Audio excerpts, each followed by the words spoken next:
Do you ever need to be reminded about something?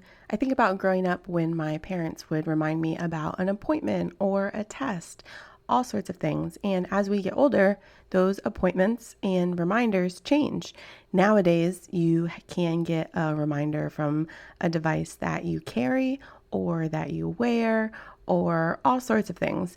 And I just think notifications come in all directions. It can be a phone, tablet, watch, person, calendar, invite, anything. And it gets really overwhelming really quickly, where we just start to feel like we're non-stop, constantly busy. And just thinking about it makes me exhausted, and I haven't even done anything yet. And then I start to ask myself, but why do we leave all these notifications on? Why don't we turn them off or regulate them? Maybe set a time frame. All of these are possible on our different devices, and yet so often we don't do it. So we're forced to ask the question, why? And in my opinion, I think it's because the more that I realize my own life and talk to others, we're kind of addicted to being busy. There comes a sense of fulfillment from it where people think, oh, wow, I'm so busy. I must be being really productive. And the reality is that's not true. Busy is not productive. Busy is busy, and it keeps us from the things that really matter. So today I want us to talk about white space, what that is, and why we need it in our lives more than just in our email. So if you've never heard the term, you're definitely going to want to pay attention. And if you have heard the term, I want to talk about how we can implement white space in our lives in all sorts of areas, and how it not only will decrease stress, it'll actually increase productivity. So let's go. Are you too busy to prep healthy meals? Do you feel self-conscious about your body and your clothes not fitting right, but you don't have time to work out? Does your life feel unorganized and messy?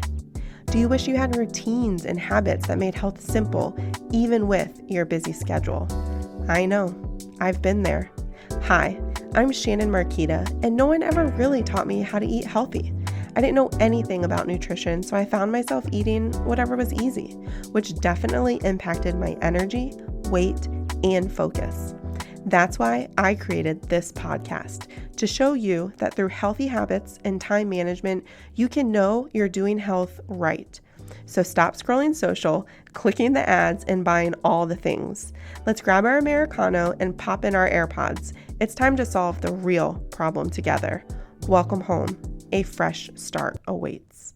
So this might seem a little silly since we're talking about white space and creating space and de-stressing and simplifying, but for this episode and a very straightforward example of what white space is, I want you to do me a favor and go ahead and take out your phone or a tablet, or if you're by a computer, open a web browser and type in google.com, because that is a prime example we are going to focus on today as we talk about white space. So I'm going to give you a second. You can pause this, go ahead and just google.com if it's not already your homepage. Now, when you go to google.com, what do you see? You see Google, which is the brand, and you see a search bar. What else? What surrounds those items? White space.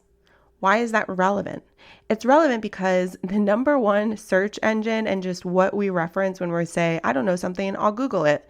It uses white space. It has one goal on the page, and that is for you to search for something. So you go to that page, it doesn't have ads surrounding it. It doesn't have a bunch of clickable links. There's one goal, and it is the top performing search engine. Go there, do what you're supposed to do, get out. And that's what I want for our lives. I want us to be so focused and intentional and productive that the busyness just fades away because we don't have time for it. We're being intentional with how we want to spend our time and our energy and our outcomes from that we're reminded we don't need busyness. Our goal is productivity, and so that's what we're going to focus on. So just like Google, we are going to create intentionally white space in our lives, which means busyness and things that don't belong there have to go. So what does that look like? One of the best ways to start, in my opinion, to get an actual picture is to look at your schedule. I'm not sure how you make your schedule. Personally, I use a digital calendar that is accessible on all my devices, and that allows me to have a big picture of what my schedule looks like. So it could be meetings, appointments, blocked time, anything of that regard. And then I use a paper calendar for more specificity. Now, this is a process that I'm constantly fine-tuning because I'm realizing that I am slightly overzealous, and this has been a sticking point for me. I have a tendency to try and get everything done in a day, and that is just not realistic or feasible or healthy because it creates a lot of stress and if I'm being honest, disappointment too, because at the end of the day, your list is still extremely long and you think, I know I was productive today, but why did I not get everything that I planned done? So it's caused me to take a step back, talk with some other people, brainstorm, figure out what others are trying and how I can tweak my systems and still have realistic goals and overall productivity. So one common denominator that I have found in talking with a lot of people in a variety of fields, all of whom I have a lot of respect for, is the concept of block scheduling. Now, I am not going to, for a second, pretend that I am an expert at this because I am still learning it. But something that I have found in talking with multiple people and in planners that I've even tried in the past and all sorts of seminars and conferences and training that I've done is, first of all, you really should have about 3 tasks daily that you commit to get done. Everything else is a plus. Me, on the other hand, I had a list of about 20 plus, and that just wasn't realistic. I thought three for an entire day. So I would make 3, 5, and I noticed that some of the verbiage I would use when I made my to-do list with the top 5 for the day was very general because I was trying to squeeze in even more than 5 items because I just thought there's no way only 5 things a day. But there's a reason behind this logic of 3, no more than 5. Because you need to keep your sanity. You need to do things well. And most days there are curveballs. So I have really tried to adopt this 3 to 5. And I'm going to be honest, it's usually 5 because I try to maximize the list. I just can't seem to wrap my head around 3, but per day. And block scheduling is you lay out your blocks of time. So for me before, part of what was creating my stress was I didn't have any white space, any space that allowed for flexibility or breathing room or curveballs or anything of that sort. I literally tried for a long time unsuccessfully. So if this is you, I feel you. It was me and I'm still trying to break the bad habits, but of trying to break down like every minute or hour. There are some planners out there that go in 15-minute increments, 30-minute increments. It's just, to me, I'm sure there's a time and place for it and maybe a season, but it didn't work for me. I would just be too specific. I would say from this time to this time, I'm going to make my coffee. From this time to this time, I'm going to get dressed. And then I'm going to go work out. And then I'm going to shower. And then I'm going to XYZ. And that just was too much because if I missed one thing or one thing ran over, there's no margin and you automatically have a ripple effect of being behind. And so I tried to use a planner that had bigger time frames. I tried to be a little bit more generic, like workout, and have that encompass getting ready to work out, pre-workout, etc. But it still was just too much. So instead, what I have gotten is a planner recommended by one of my really good friends who uses it and has been extremely happy. And it allows for margin and breathing room because there's built-in white space. The company that makes the planner is called The Page Company. I'll link it in the description of this podcast. But what it does is it has a left-hand margin with just a bunch of lines that you can list out all the to-dos for the week. So it is Monday through Sunday. And I list everything out there. And then I look at each day, which is broken up into 3 blocks. And you can label them however you want. So how I label them is morning, messy middle, end. And then it has a spot at the top that you can write a focus if you want. You can write an affirmation. And then at the bottom of each day, it has a little section for notes. So what I do after this is I look in the left-hand column of my master to-do list and I fill in my week. I take items from that list and I put them in throughout the week, and ones that just don't fit, they stay in the left-hand column and I highlight them so that if there's a period of time where I finished early or maybe a task no longer needed to be completed, or maybe I'm sitting in a waiting room at a meeting, it could be the lobby, it could be a doctor's office, I can pull some of those items and get them done in that time frame. And if they don't get done, then they simply go to the next day or the next week because they obviously weren't that urgent. They were able to be pushed back a little bit. But what you do at this point is you look at your week and you realize, A, everything has a place to live for the week, so you don't worry about it not getting done in a timely manner. But because your day is broken up into 3 blocks, you have more breathing room. It's not a 8 to 8:15, 8:15 to 8:30, 8:30 to 8:45, etc. for the day. It's morning, messy middle, in my opinion, end of day. So you just put things in there. What am I going to get done in the morning? It might be one of my top 3 to 5 items. It could be a task. It could be a meeting. It could be a meeting and a task. But either way, when you look at that block, it hardly has any items in there. It might have 2 to 3 items. Sometimes I might write in lunch or workout. But the great thing is there is tons of white space in each section. So it begins to feel less overwhelming when you look at your week as a whole, but you also know that you're getting what needs to be done. And once you finish it, you cross it off and you move on. So you can look back, see everything that was done, and the following week, carry things over accordingly. So my first recommendation is to try block scheduling. What's really nice is the Page Company on their site has a whole training for block scheduling, as well as someone else that I follow. Her name is Chelsea Jo, CHELSIJO. She has an entire podcast, but she also has a lot of freebies on her site. So I would encourage you to check her out as well, because there's no reason with all the free content out there to not learn block scheduling and create the white space in your daily schedule to be productive, but also be able to breathe. Remember, the goal is healthy productivity, not simply busyness. Another way that I'm going to suggest to create white space in your life, obviously in your messaging. So if you are not already using white space in your emails or text messages or both, that needs to happen ASAP. So what does that mean?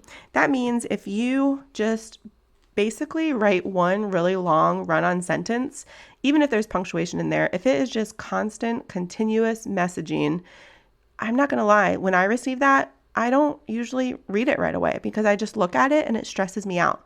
So you need to create white space. What does that mean? Have paragraph breaks between. If it's a text message and it's long, that's fine, but break it up where you can. Only have a few lines together and then press enter twice and start typing again so that it's not long and continuous. People can read it faster, skim it, pull out the important pieces, but it's not stressful in and of itself. So that's how email should work. That's how messaging should work. And that's also how your life needs to work as a whole. So aside from your weekly schedule, you can do this in other ways like on your devices. So I actually spent time recently on my phone, which has apps on it, obviously, to clean it up because when I would look at it, it had a lot of apps, almost all of which I use, but I just thought it's really busy and it creates stress. So I think that it's underused, the fact that we have multiple pages accessible to us on our phones and devices. So on the first page of your phone, you should only have the essential apps that you use and need regularly. So I was able to delete 2 entire rows of apps and apps folders on my phone, some of which completely removed from my phone. Others, I just moved to page 2 and 3. So page 1, most frequent that you're used daily and highest importance. Other ones move on to page 2 and then page 3. Like you should have at least 1 to 2 free rows that are not taken up, in my opinion, on each page of your phone because it lets you breathe a little. It lets you feel less cluttered. I didn't even realize this was affecting me until I was done. And I honestly just looked at my phone and was able to take a deep breath like, okay, this is nice. This is less stressful. Like I need to do this other areas of my life like ASAP. So yes, it takes some time.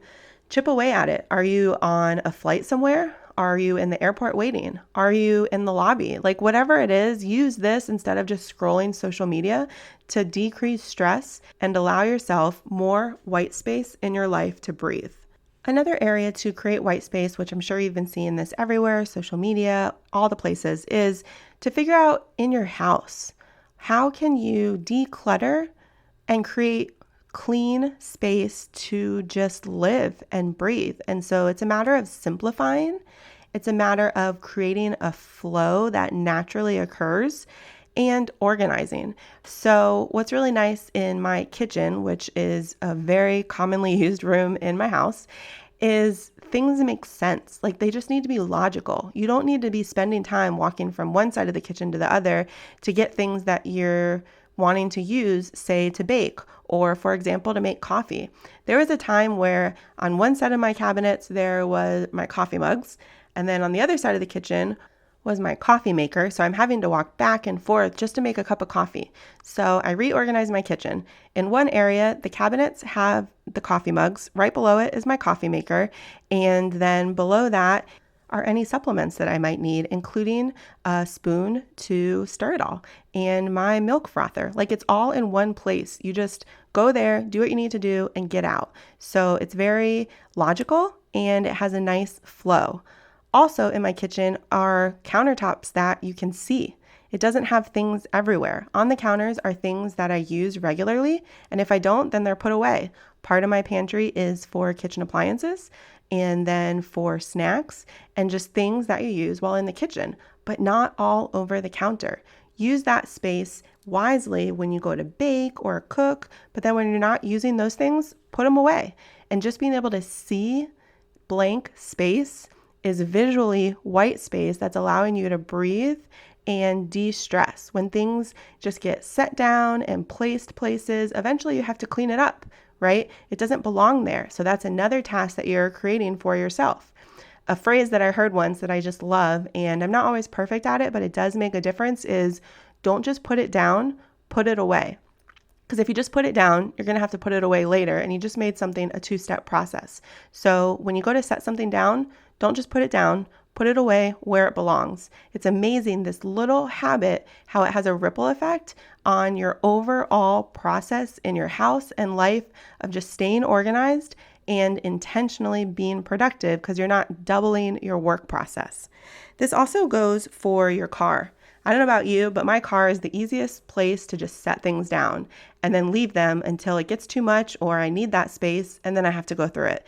So I am trying to set aside in my block scheduling on the weekends time to organize my car. So things that may be built up during the week, going through it and putting it where it belongs. And by having this as a consistent part of my schedule, it becomes a habit. So I don't even have to think about it. And honestly, it makes me more intentional even during the week, knowing that by putting things away and not letting them build up, I'm actually also freeing up time during my weekend that I can use in other areas or ways that I want. So I would just encourage you to habit stack, to create this as part of your routine and schedule to stay organized and decluttered and put things where they belong the first time in order to cut your work in half because you're not having to do it later.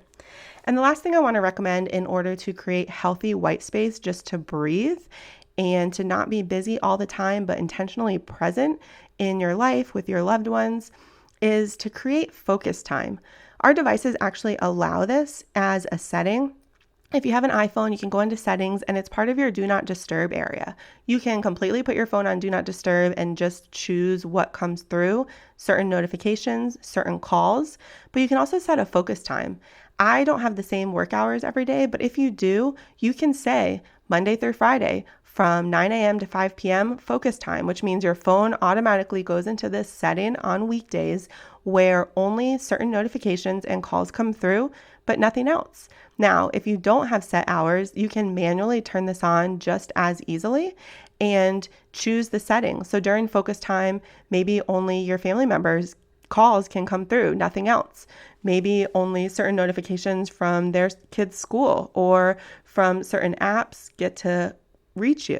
Whatever it is, by turning this on, when you're working, you avoid all the vibrations and dings and notifications that completely stop your focus and instead let you completely Lean into the tasks at hand and be intentional, productive, focused, get in, get out, move on. So these are all ways, everyday ways that you can create white space, which is space that lets you breathe, decrease stress, adjust to curveballs of life. But within that white space is intentionality. Think of Google. Google is extremely intentional with its page, focused, allows white space, and has high productivity. That's what I want for you in your life. Intentionality, focus, decrease stress, increase productivity, increase focus, increase intentionality, increase happiness, all because you know you're getting done what's important, what matters to you, your goals and your priorities, and you have a breathing room within all of those demands of your day, week, schedule, everything to get it all done, but to still be present where it matters. White space is where it's at. You need to literally see it in your planner, in your house, and then you'll feel the positive outcomes from incorporating this in all areas of your day-to-day. So I hope this was helpful. If you feel like you are just extremely overwhelmed and you're not even sure where to start or how to implement this in your life, please reach out to me. We can chat a little bit, schedule a one-on-one, and just see how we can help you with your day-to-day schedule and goals so that you can have increased focus and just breathe a little better, knowing you're getting done what matters and you're not just busy. Because it's not about busyness, remember. It's about intentional productivity and focus so that you can spend your time where it matters and is actually needed. So I hope you guys are having a great week, and I will talk to you soon. If this podcast helped, challenged, or inspired you in some way, I would love it if you'd do me a huge favor and leave me a review over on Apple Podcasts. It helps me to hear from you and know how this is best serving you. And go ahead and screenshot this and share it in your stories. Tag me at Shannon Marquita. That's SHANNONMARQUETA. And send it over to a friend in a text who is ready for healthy changes in her life too. Let her know that this episode might serve her as well. I am just so grateful for you and would love to hear from you. Come hang out and let's connect over in my Facebook group, bit.ly.com/afreshstart, or send me a message. I look forward to seeing you back here in a few days.